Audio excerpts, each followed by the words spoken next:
Welcome to Stampscaping 101. We're going to do something a little different here. My wife has a CRICUT machine, and I haven't really, looked into that too much, but I was looking at some of the cutouts she was doing through the design space, I think it's called. I don't know, you can help me out with that one there, but I said, hey, I've been wanting to do some circle and oval and just non-rectangular shaped scenes for quite some time. And I said, would you be able to cut some of those out for me? And she said, sure. Or I said, could that, are there templates for that? And of course there are, and you can do them in any size and, I don't know, number of shapes and all kinds of things. But here's the thing for me with ovals, okay? It's like, how do you mount these, okay? Well, the good thing about the CRICUT is you can, do these, mats or whatever, if you want to do them in the same shape in any size or any color of paper that you have. So I have these two pieces right here. This is a 4.5 by 6.5 right here. And then we're going to mount it on something that is basically 7 by 5, a 5 by 7, okay? And I think that should do pretty well here. So I have worked on ovals before in the past, but it's really been quite some time. And the time that I did it, it was with the surfaces called stamp board, which are now called clayboard art tiles, okay? But they don't have them in the rounds and ovals because those were just so expensive to make in that incarnation back when. So, those ones weren't around for, very long. But they were really fantastic shapes to stamp on and to, I don't know, just create different types of projects on, okay? And I've always liked that. I've always liked kind of the unconventional types of surfaces to stamp on in terms of shapes as well as different media. Okay, I'm getting into more and more media these days, but always enjoyed that look and I don't know, just kind of the discovery of it all. Although I haven't done much, because just the ability to do that. I wouldn't say it wasn't around, but it just took a lot of extra effort. Where these days, on those different types of cutting machines, it's really right at your fingertips as far as kind of the possibilities. Okay, so what I'm doing here is I want to. It's almost Easter, and it's spring now, so I want to create a super, just bright and lively piece. I want to use my paint pens, a full kind of complement of paint pens here, and I'm using Nature Set number 10 as my kind of base for the composition, all right? So I want this to be really colorful.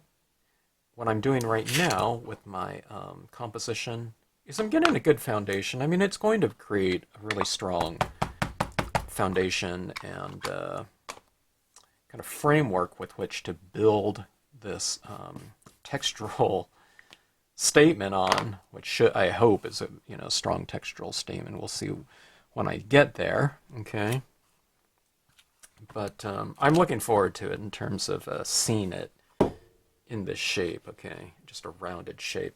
A lot of times when I'm doing my scenes, I'm doing that thing where I call tipping the edges. In other words, I'm coloring an edge like in a strong vignette. So in the corners of my composition, I'm often really darkening them, okay? And that's kind of to get rid of the hard structure and angles of a traditional card format, with the corners like that. I guess we can take one of those corner punch outs, sometimes and punch them out like that. I don't know, I haven't seen people use those in quite some time. So you used to see a lot of that being done in the past, but not so much these days. or as much, I should say. But I don't know, we could do some of that too. Okay, so I'm stamping out my road here, and one of the things is that when you get into these stamps that have a lot of these transitions like this, okay, if it's not going to the edge of your page, what I recommend is kind of blotting it off. That's with clouds, sky figures, anything like that. My road goes to right there, so I'm keeping track of that, and I put my finger like that, so I'm going to have it go roughly up to that door, okay, or the porch, and there's plenty of leeway. You can kind of go back and forth about a half an inch, so it's not like you have to be like exact, okay, you know what I mean? Sometimes I'm not, a little bit better, but as long as you're ballpark, you're good, okay? All right, so we have that in there, and I am going to add in, we have the sedge filler here, but I am going to bring in some of the extra kind of a textural, larger kind of textural grass here as well. Okay, but let's go with the sedge filler for some of this in here. Let's go with the green. I happen to have a very dark green here in the bottle green. You can do this in black though. A lot of this is probably not even going to be terribly visible because I really want this to be kind of a almost a kind of an impressionistic statement here in terms of the colors and things like that. It's going to look pretty wild here for a while, and I don't know. A lot of times it doesn't even look, I would say, good, okay? Because it just looks so crazy at times when we add in all of this super crazy and, kind of visually loud texture in the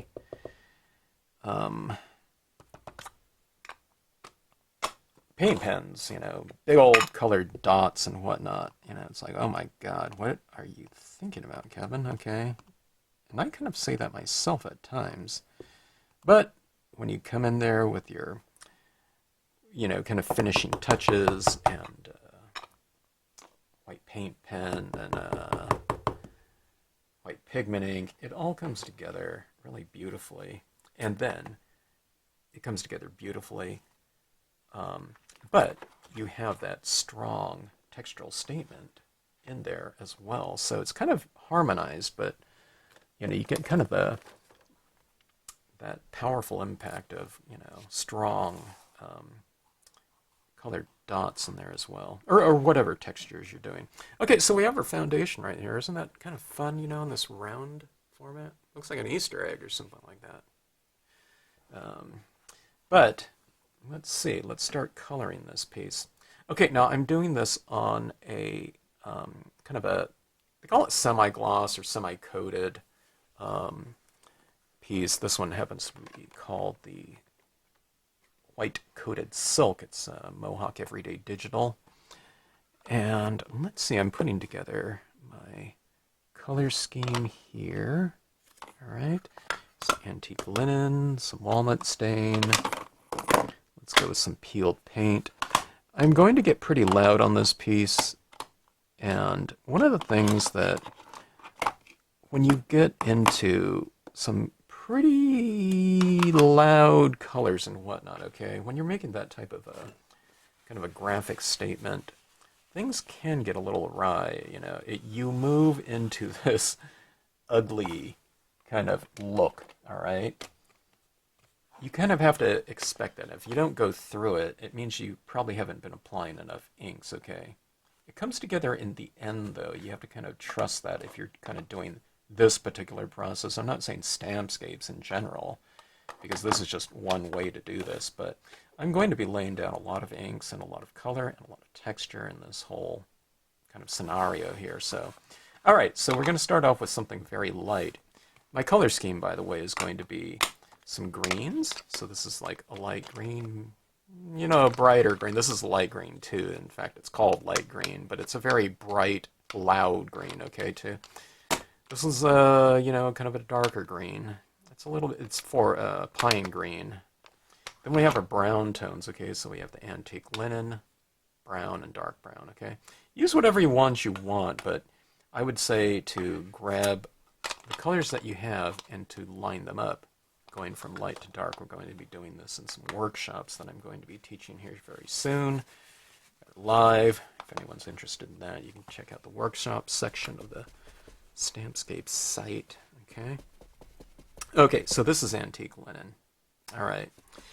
And this is a light tone. It's a light warm tone. It's not a big commitment to any particular color. Well, I mean, this is going into a warm tone, but it's so light. Okay, I see it as kind of a lighter brown, all right?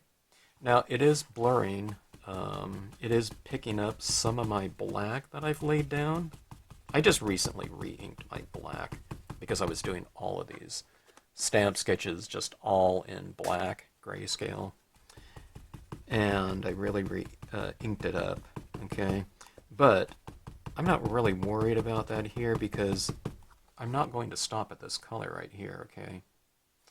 And things don't have to look, oh my god, you know, like finished and precise and nice at this stage, okay? It's a base coat. It's like, you know, getting discouraged or something like that if we're painting a house and you've just laid down the primer and it's like, oh my god, I'm going to quit. This doesn't look, you know, like, you know, what I wanted it to, okay? So that's what you can see, that this is going to be a base coat here. Okay, so, and it's going to be covered up. And you say, well, why do you lay that down if it's going to be covered up?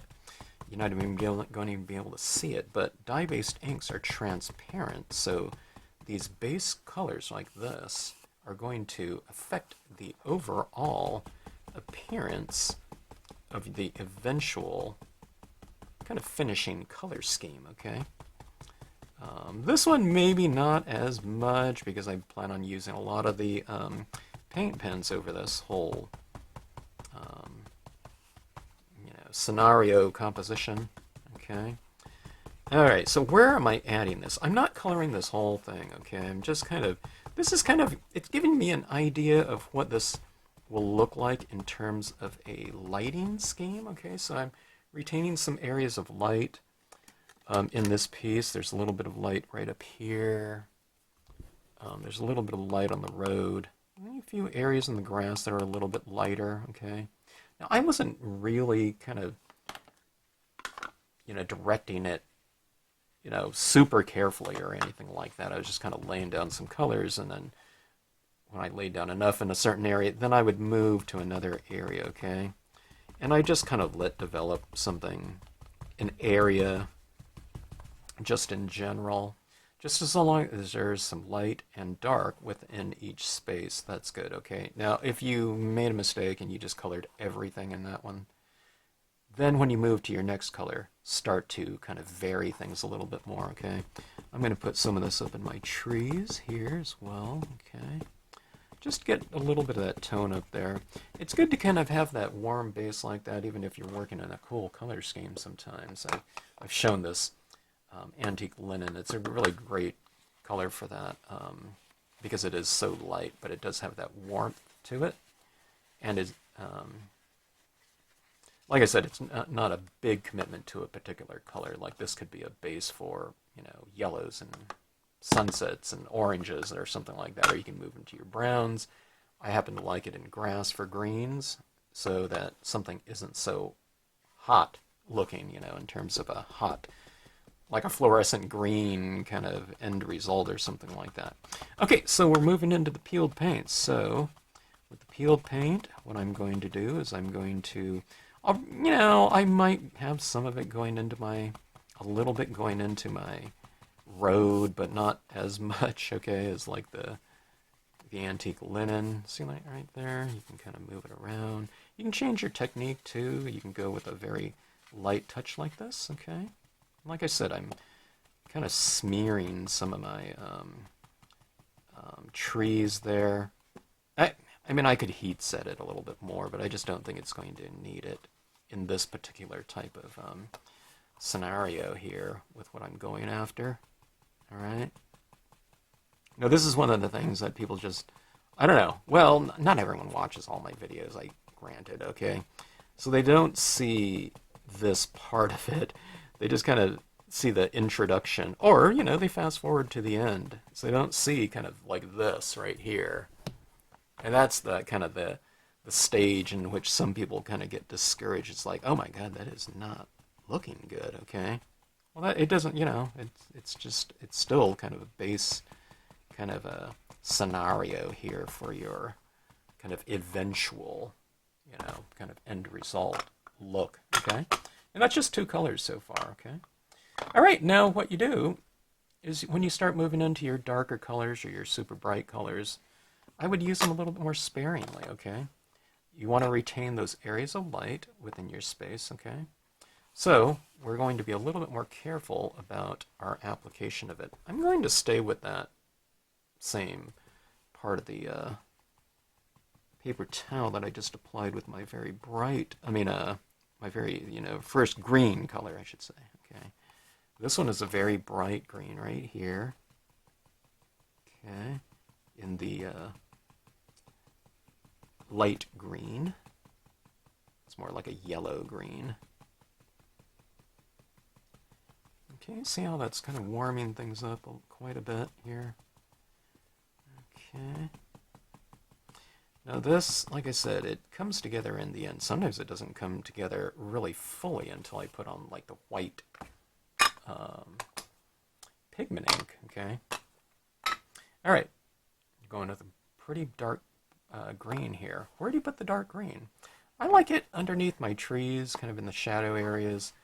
The road right here has this kind of darker edge right there.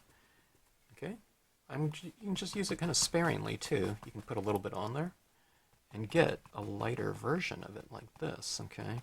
One of the things about my workshops that I'm going to be teaching people that I want people to really get a good handling of is command of whatever color they happen to be working in to manipulate it from a light application like that to its full incarnation like that. So you can get this range of values going from something very light to something very dark.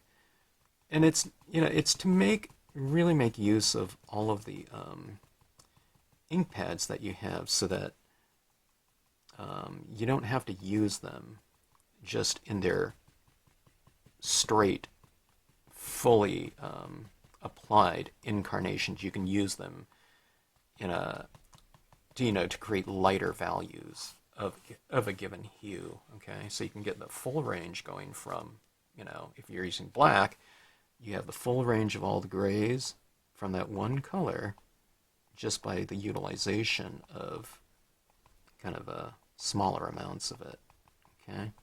So that's what I'm doing here. So with the green here, you know, I'm kind of applying it underneath my trees and my shadow areas a little bit more, like so. But in these other areas, I can just use, I don't know, it could be like a 5% version of it, okay? All right, so that being said, let's get that applied, and we're done with the greens here. I think if you ever decide, oh, you know, I should have used a little bit more of that other one, just go in and use more of it, okay? Let's flip around here. It doesn't take a lot of the paper towel. You can use like a quarter paper towel for, I don't know, 7, 8 different colors of inks, okay? All right, so this is walnut stain, okay? See how hot this is getting down here? I mean, grass doesn't look like that, okay? Not that we're going for like supreme realism or anything like that, but I just think this looks a little bit more mellow here. Okay, I'm bringing it into my grass, but also onto my road. Hitting it in the shadows. Kind of makes it a little bit more earthy looking, okay? Retain those areas of light, though. See this right here on my road? I'm just bringing it in, but I like that light on there. Looks like a kind of a little spotlit area. Okay. Like so. We can come and bring a little bit of that on my chapel there. I don't know what color that chapel is. Probably white or something like that. Okay, whatever color you want to do.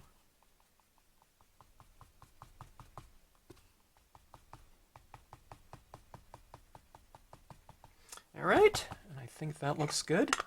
Walnut stain and any distress ink, they're supposed to look very aged and weathered.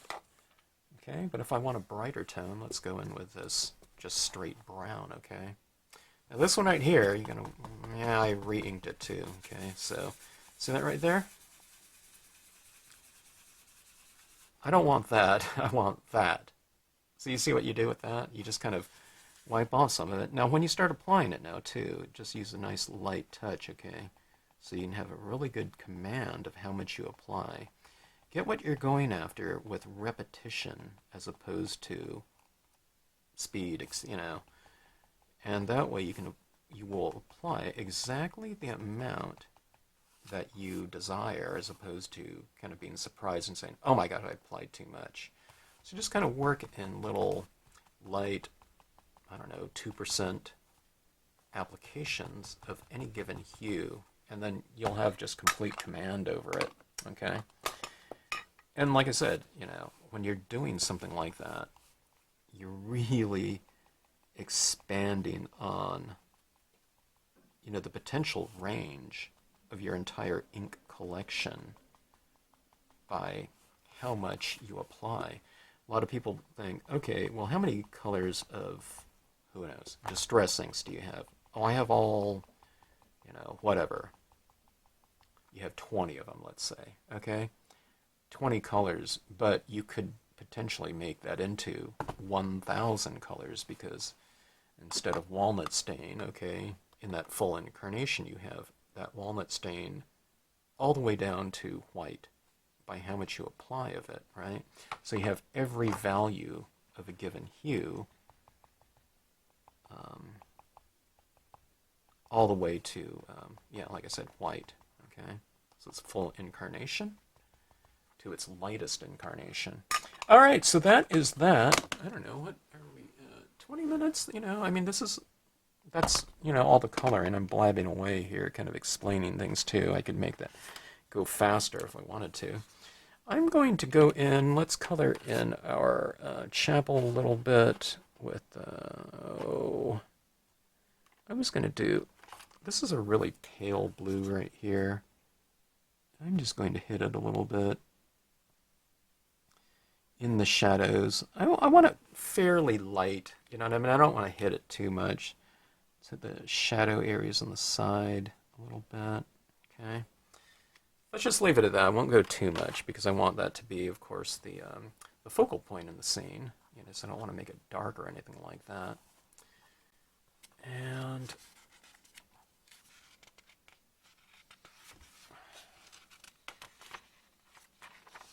let's flip this over like so. Okay, so I'm trying to decide if I want to do anything else. Here's another alcohol pen right here, okay? And that one's a little bit too bright.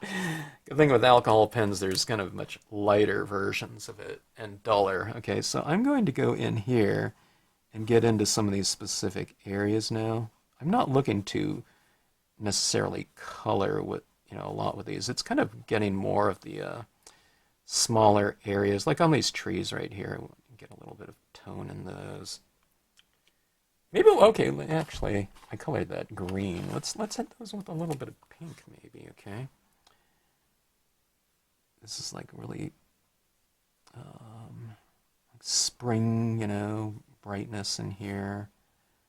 Go in and kind of reinterpret those trees, the deciduous trees in between the evergreens in there. Okay. Here's a much brighter one like that. Doing a little mixing of those trees. I'm not coloring them exactly, okay? It's just like the grass areas down here. I'm kind of hitting certain areas of them and leaving areas just as is, okay? Just to create that variation. And then we'll expand on that later, okay? So let's try some of this green right here. Okay, I'm kind of hitting it in the shadow areas like this, okay? Just adds that little pop of brightness. And then, it's a little bit too bright.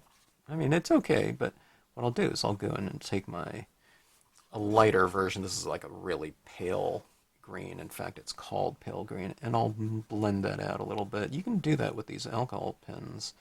As long as it's still a little bit wet, the paper that I'm using is pretty absorbent, but still, I have a lot of ink that's already laid down, so the paper is fairly wet. Although it's not really mixing with them because these are alcohol, and the colors that I'm applying it over are water-based, so it's just kind of a floating thing of alcohol in there that you can manipulate still. And I like to manipulate them with a color as opposed to a blender pen. Okay, so that is that. I'm a little bit hesitant here, going in here with a little bit of blue for my sky right now because I don't want to hit those trees up there and kind of have those still a little bit moist. But let's just do it, okay? Okay, so I'm going to do it with the summer sky here. Tumbled glass would be a good one too. Something that's just a really pale blue, okay? And I was thinking about just leaving it alone up there, but the thing is I'm mounting this onto or mounting it onto a piece of white cardstock as well, so we need a little bit of differentiation between the sky up here and the paper that I'm going to be mounting it on. So let's just do this in a little bit of a kind of a, I don't know, I guess it's a vignette. You're just going with some of this blue down. I won't go all the way to the horizon though, okay? I just want this little bit of blue to stand out from the white that it'll be mounted on. It's kind of brought it together a little bit, didn't it? It really contained that top portion right up there. Yeah, having that blue kind of made it it's kind of changed the little bit of the spirit of the piece too. Sometimes what I like to do is I like to bring a little of this blue down into areas that I still retained a little bit of the white, okay? It brings a little bit of continuity between sky and surface, okay? All right, so we have that. So there is our coloring right there, okay? I'm really making this one full. I do want this to be nice and bright, it's like my Easter card for the year and whatnot. Okay, now what I'm going to be doing here is I take this and it's going to get pretty crazy, okay? I'm going for this kind of pointillism type of look. Like, I think was it Seurat? George Seurat, I think. I don't know. I'm trying to pull up the names out of history from what I remember from school a gazillion years ago. Okay, so these are some paint pens here. It's just a cheap pack of 3mm paint pens here, like that. And they're acrylic, so they're water-based paint pens, okay? And I never thought I would like to use something so thick. I'm kind of detail-oriented, okay? But I tried these out last year, and I wouldn't say I was going for a certain look, but when I got these, I thought these would be perfect for a certain look if it worked. And I felt it did. For this kind of look, we always referred to this as a certain type of kind of a style or final result of our illustration projects in college as, it was real complimentary. Someone said, oh, that looks real painterly, okay? It was the way that someone uses their paints to look very textural and, where you're aware of the artist's hand. Okay, it's very gestural or something. It would be like calligraphy, you know. People that are really good at calligraphy, things are really gestural, and you're just aware of movement and I don't know, kind of precision. So that was like the ultimate compliment. It's very painterly, okay? And that has to do with texture. So these paint pens like this, it's really hard to avoid texture. Okay, you have to kind of achieve some texture in doing something like this. Okay. All right. So that being said, this would be like a pointillist type of artist, a la George Seurat or something like that. Um, with these paint pens. Okay, now where do you add them? You have to look at see what color something is, and I'm trying to add that in an area that is roughly that same value, okay, and color. And then what I do is I just kind of add it into that space, but then I transition it away from that, okay. Now, I mean, now see right here, it's darker right in here, but I can kind of reestablish kind of a lighter area in there, like so. Now that looks really strange, I know, because it's kind of an isolated pattern, okay, but we're going to be building this up a little bit. I don't know how much, we'll just see, okay, I haven't done this, you know, a lot, so, and if I don't do it in a while, you know, if it's kind of a technique that I don't know, just dabbled around with in the past, I don't know, I'm kind of having to relearn it when I get back into it. And, you know, kind of do some of the things, or trying to be reminded of some of the things that I was kind of going for with that given look, okay? All right, so that's some of that green there. Now, one of the things with these pens is it dries darker than what it looks like when it's been freshly applied, okay?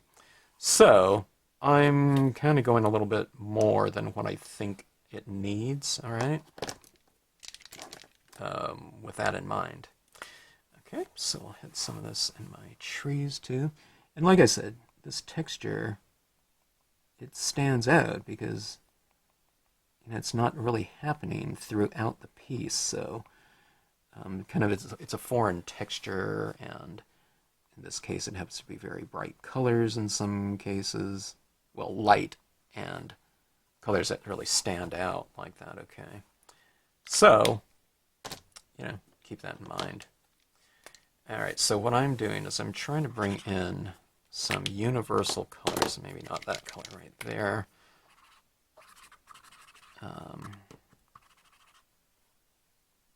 Bring it into your different spaces, all right? This one right here, this blue, is a little bit darker than that sky blue up there, so I won't add too much of that. I'll kind of even that out with some white, but I'm going to bring that down into my grassy area, again for some of that continuity between sky and surface. All right. Let's use some white up here, okay? So I'm going into my white, and then I'm going up in the sky from there. It's like, I don't know, it's like little paint confetti or something like that. I want to make something look really kind of cheerful and festive here, okay?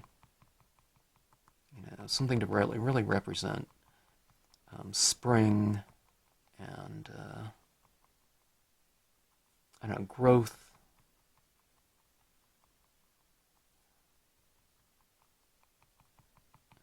Okay. Like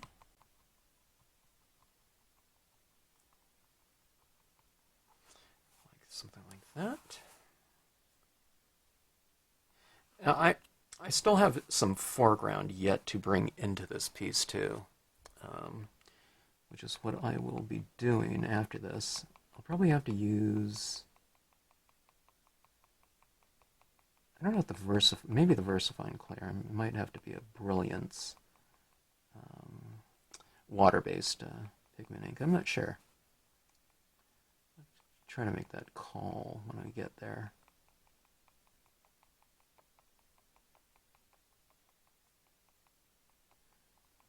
Okay.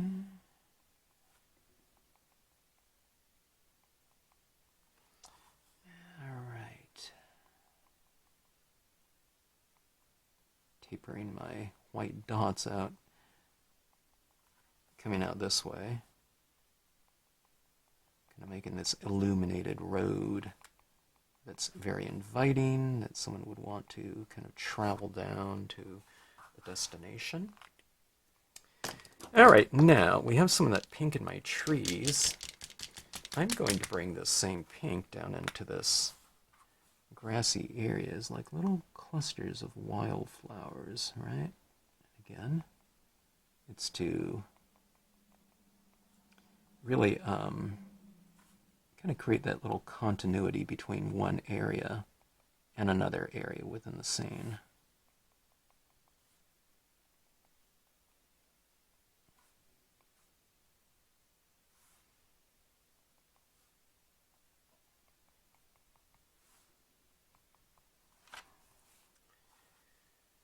All right, spring is in the air. All right, here's a little bit of beige. Let's give that a try.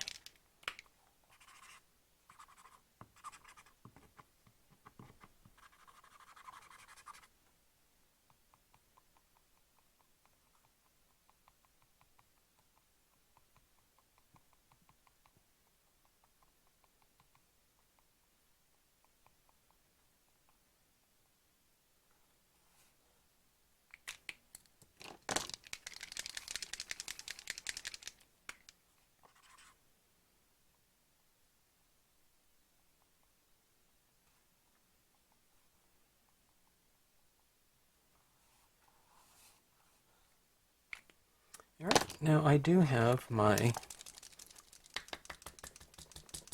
other set of fine points, okay?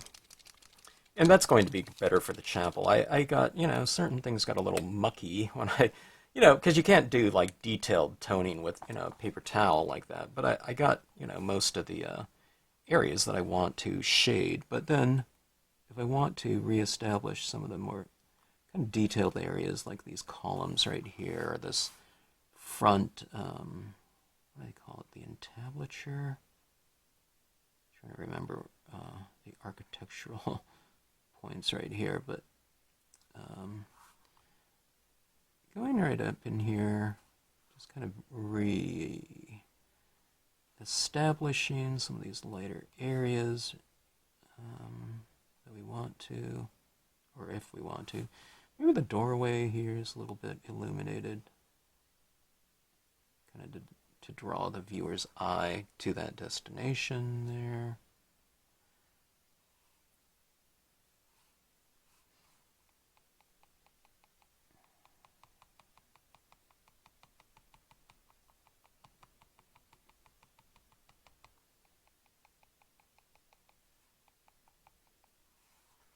Okay, I think that looks pretty good. Fairly festive and whatnot. I might have went a little bit too dark up there with those dots up in the sky, but no big deal. Or let's do something right about that. Let's take this Bahama blue, okay? And then let's just add a little bit of a darker kind of vignette up there, okay? So I'll go like this, and we'll just start adding it in a little bit more, okay?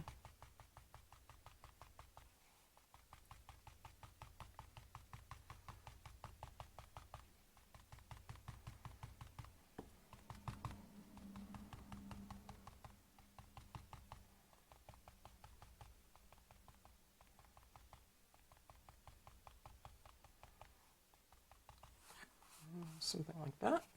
Okay.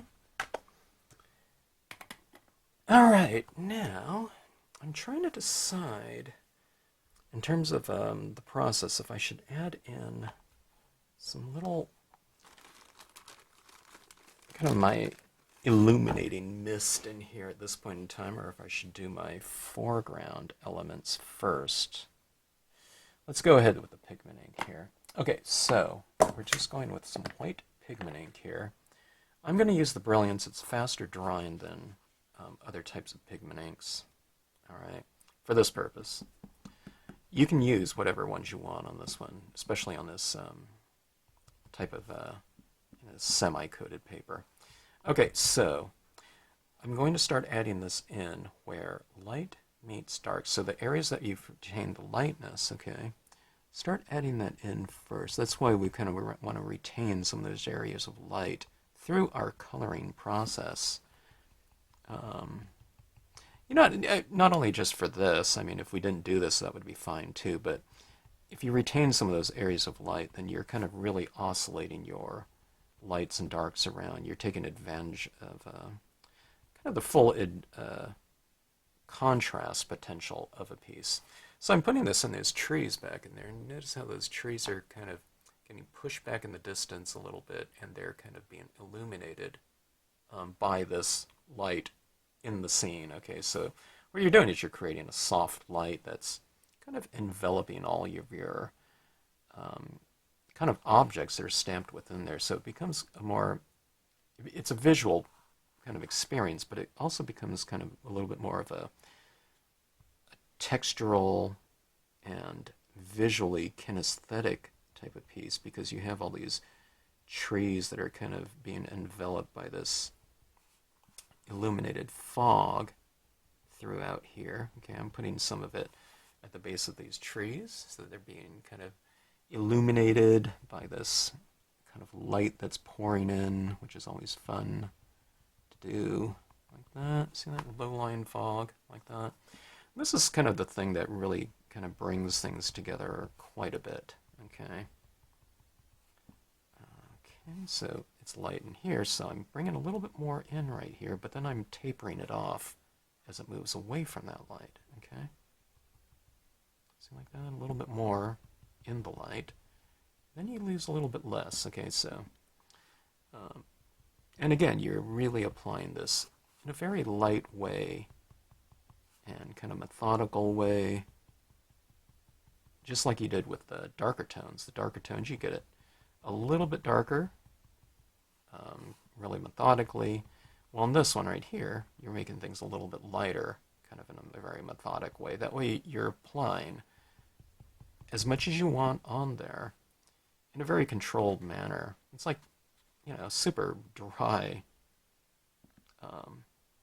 application of it. My pad right here, I re-inked it with some white ink, so I'm being pretty careful about it. But even if you apply too much, you can just kind of wipe it off. It does take a little bit of time for it to set up and dry. And this is the Brilliance ones, which dry fast too. So with your other brands of pigment inks, you'll have quite a bit of time for it to manipulate it before it really sets. Okay.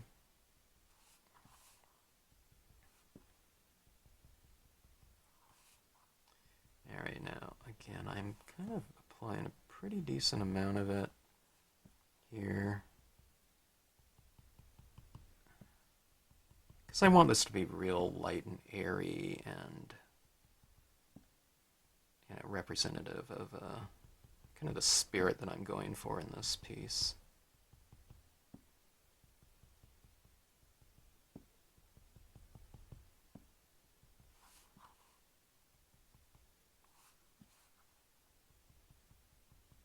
It's a real light, kind of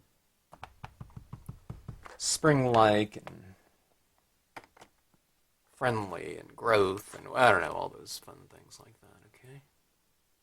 So that's what, you can see how many dots are down there, right? It's pretty busy looking, but when you look at it kind of at arm's length, it's a little bit more mellow of a statement. But we do have all that in there, so that exists as well. Okay, let's see. Let's add in some foreground in here, and let's see what that does. I think it'll make for, fairly dramatic statement in here. I'm leaning towards the VersaFine Clair. Let's do it, okay? No, the reason why I'm hesitating because it's, you know, it takes a little bit more time for the VersaFine Clair to dry. But as we all know, these are it's a really dark, crisp, detailed ink. All right. And that's what I'm going for here. I have the black, okay? Now you can, if you have different colors in this, maybe you can go for multi-tones. I don't have very much, you know, space to add foreground in here, but, you know, for multiple different colors of foreground, so I'm just going to go with black here. And you'll see, hopefully this kind of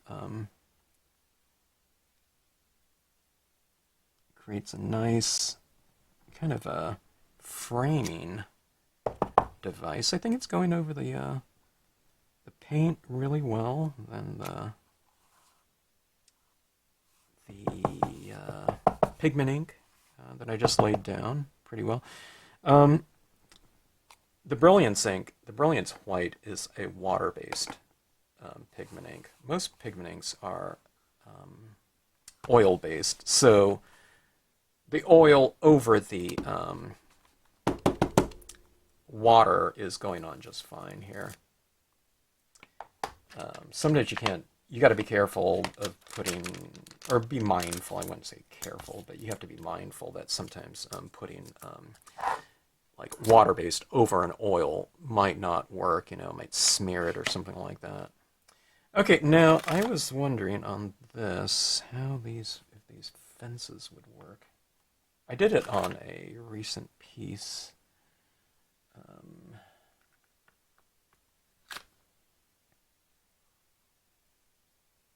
Let's see. I did it on a recent rectangular piece, but kind of working on this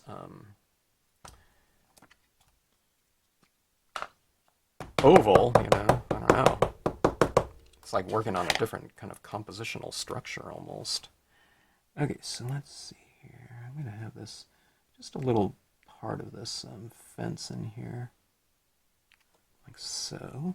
Just another additional kind of an anchoring foreground, having something dark on the bottom, in addition to something kind of darker, you know,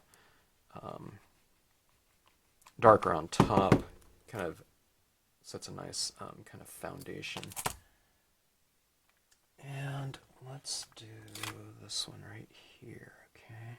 Yeah. Okay, so I'm just going to use a small portion of this one. But even when you're using a small portion of something, kind of ink up a little bit more than you think you'll need, okay? Because inevitably, I don't know, someone will kind of tinker around with it and decide, oh, I want to go 1/4 of an inch more, or 1/8 of an inch more this way, or something like that. So you just don't want to kind of be missing that impression. I hope I inked up enough. I think I went even more. Let's take a look here. Yeah, something like that. Look at that. It kind of created that visual lead in for the piece. Okay. In other words, it leads the viewer's eye into the scene. Okay. So, look at that. What do you think about that oval format like that? Okay, so, I mean, I'm going to be careful with this one. I don't want to mount it yet because I have, you know, this area on the sides are really wet, okay, but it's going to look roughly like this, and we have this piece in here like that, and then this little piece will probably go on a rectangle, you know, card, because I'm not going to send out like an oval, but I think that looks pretty good like that, and what fun, you know, this oval is. It's just, it has different considerations in terms of the composition. I mean, I didn't change things around too much, but it does have a little bit of a different spirit, I would say, being on an oval piece like that. Okay, so I'm going to let this dry, and we'll see what to do from there, if there's any kind of little adjustments or something like that that we might need or want on this piece. I don't see anything obvious. Maybe some birds up there. That's not very much space up there. I can just do 3 of these birds, maybe. Let's do that. I'll just go with the dye-based. Okay. So let's see if I can ink these up.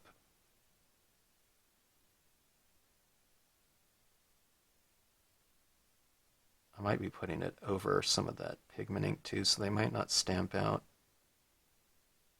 really crisp. Okay, they might stamp out a little bit more on the gray side, but that might be okay.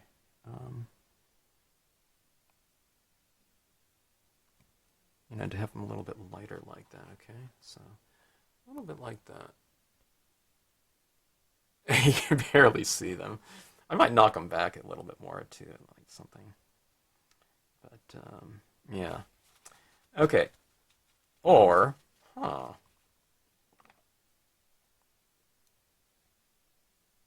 like that. I like that horse right here. Let's do that. I like that life in here, you know, with birds and kind of animals, okay? This is going to be a really strong impression. I'm going to wipe off the feet so that this horse is standing in the grass, okay? I'll wipe it off pretty good. Sometimes I wipe it off a little bit less, but I think this grass is fairly deep, so I'm wiping it off pretty good. And I have kind of a little spot for it right there too, so I think it'll go in there just fine. Might as well do it now, because I'm going to be waiting for all this other stuff to, all the other components to dry. Let's go with something like that. Yeah, you know, like I said, living animals and little things like that can really add to the overall piece. The spirit of the piece, I should say. Okay, so let's let that dry, and we'll get it mounted up at that point in time. Okay, this has been allowed to dry overnight, just air dry. And I have also spray sealed it with a workable fixative to kind of bring out the colors a little bit.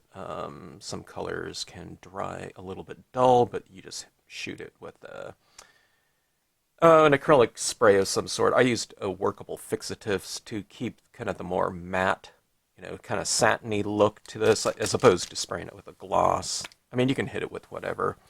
And I got a little bit close with one of these birds to the steeple, so I just took it out with, you know, some of the acrylic paint there, just to kind of push it back in the distance, if not just kind of eradicate it completely. And I've hit a couple little areas with a little bit more paint. As I said, these paint pens can dry in more of a kind of moving towards transparency as far as the relative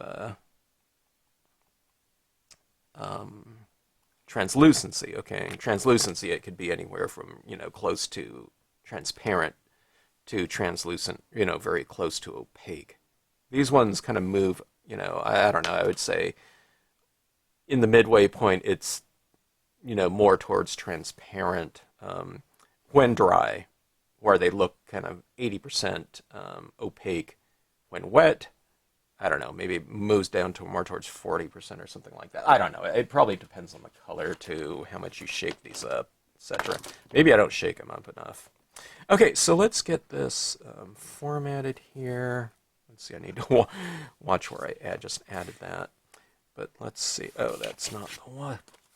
That's my second piece there. So this is going to be mounted here, like so.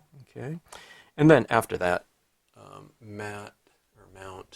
What I'll do is I'll put it on another piece of paper. I'll have to figure out a color for this one, maybe green or something like that.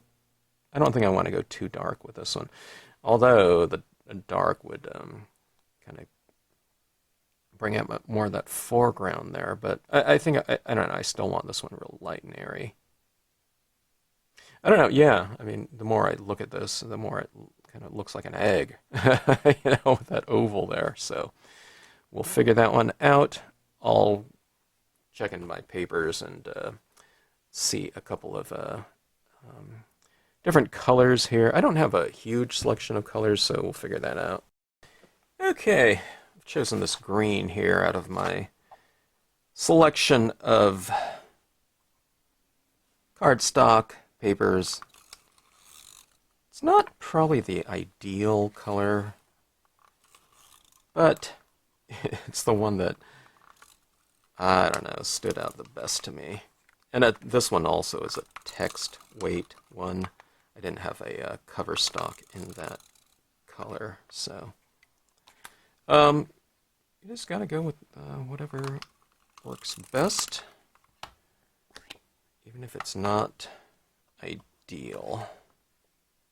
It's the most ideal that we have. So be it. Okay.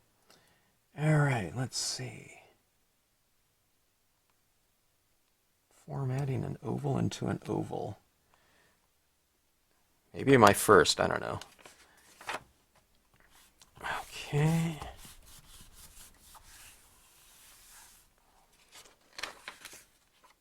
Okay. Pretty cool. Maybe it's a little bit wide. I don't know. By the way, this is just a half page or half sheet here. I'm not used to using this tape runner around like corners, rounded corners. Okay. All right, and here I might put a quote with this one. I don't know where on this one. It's full at this point in time, but maybe on the inside.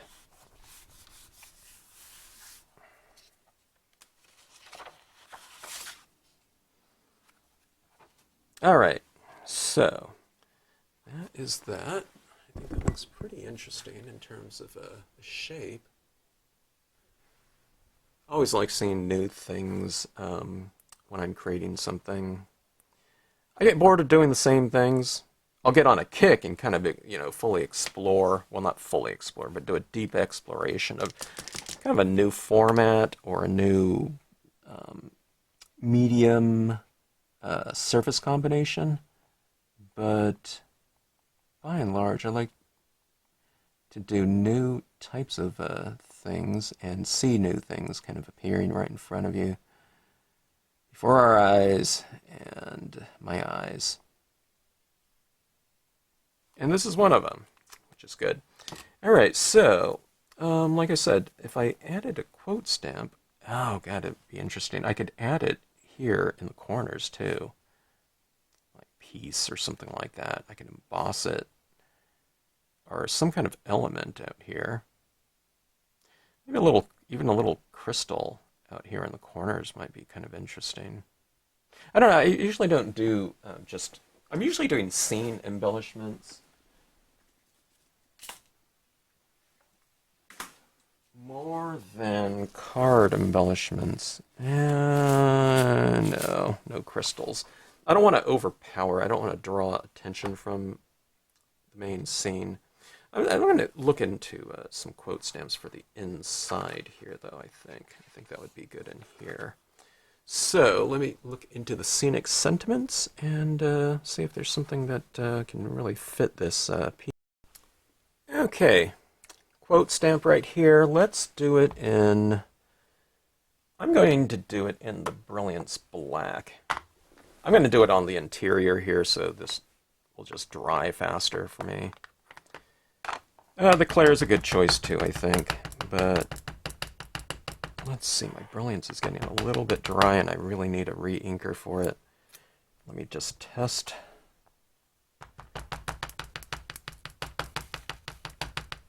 Everybody needs beauty as well as bread, Everybody needs beauty as well as bread.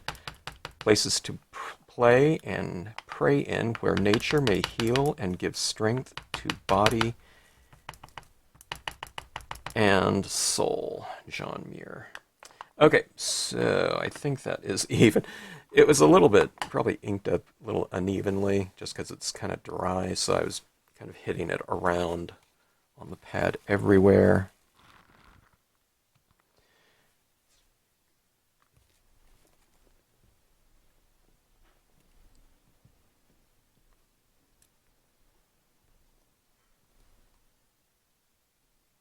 All right.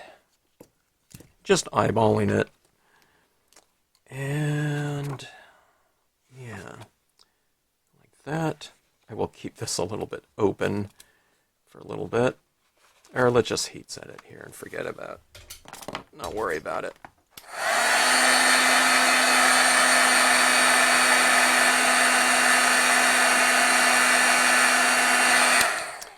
Okay.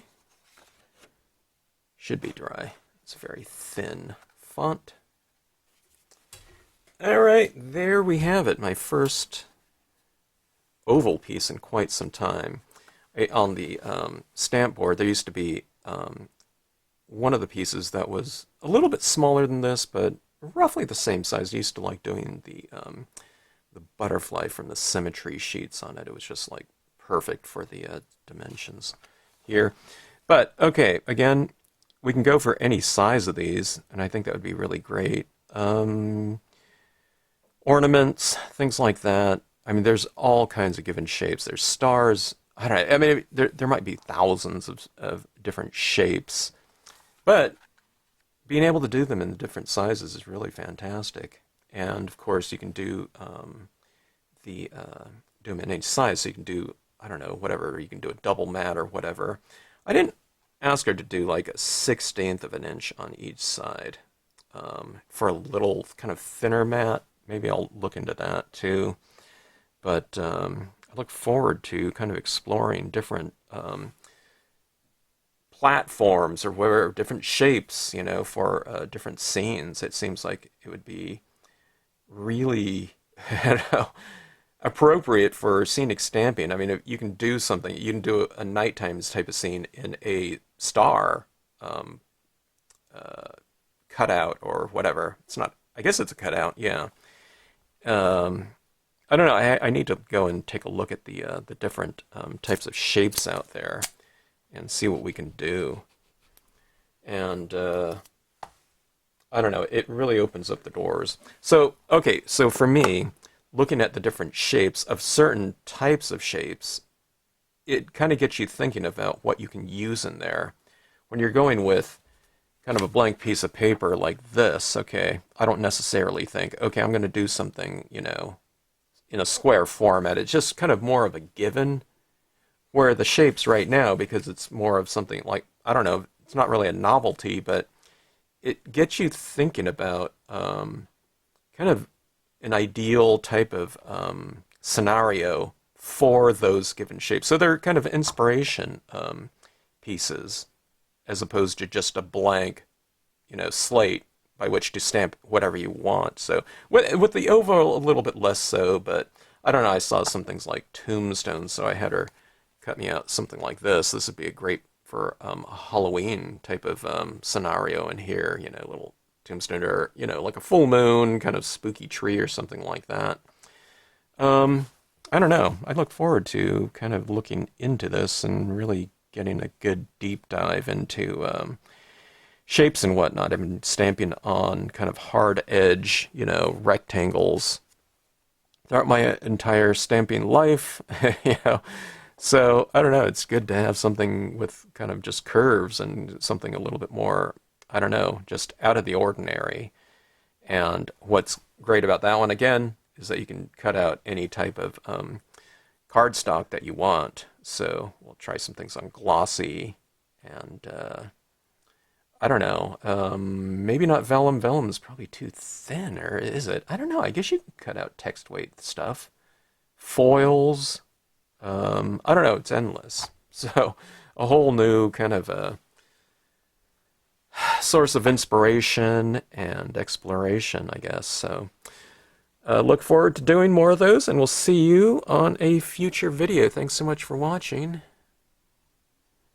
and happy stamping.